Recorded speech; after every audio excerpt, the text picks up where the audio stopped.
Okay, so the model we looked at is called Dmsp, Developmental Model of Sport Participation by John. It's very similar to LTAD in terms of the aim, because they both look to understand different pathways of sports involvement from childhood to adults. So the main phases described in the model are is sampling and early specialization. So sampling is like when someone starts when they get into sports, they go into like multiple different sports. So you probably start with like gymnastics, swimming and athletics, like fundamentals, and then probably progress into more team sports like football, rugby and so on. And then early specialization is when you go into just one specific sport. So something like football, where your parents would probably push you to get into that. The bad thing about that is probably the bad thing about that is like you're only special expert in one sport, so you only have like the knowledge for that sport. Where in sampling you like have multiple different skills that you acquire through different sports, so that when you get into like these stages and you start dropping out like certain sports that you probably don't want to get into, you'll be able to transfer those skills into that one sport that you want to get into.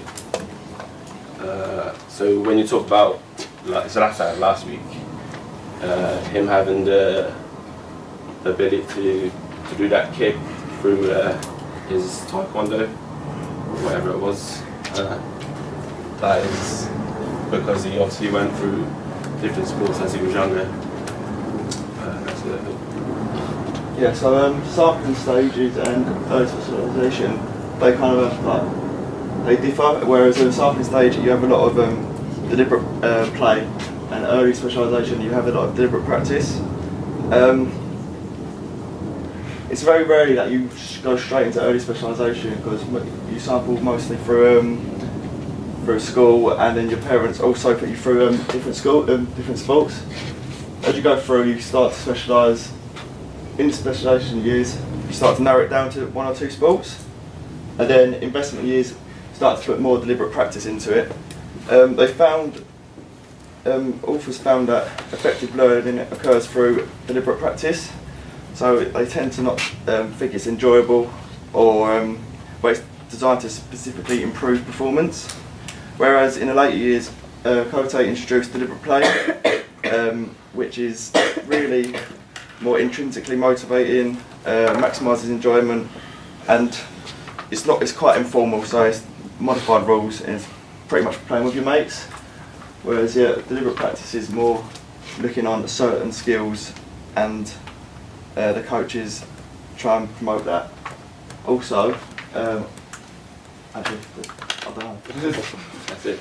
Yeah, so one of the critiques that we found looking at the literature is that there is a little insight on how individuals move through or between each development phase.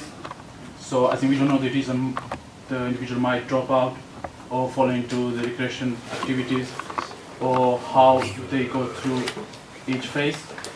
And another critique is that it's pretty linear.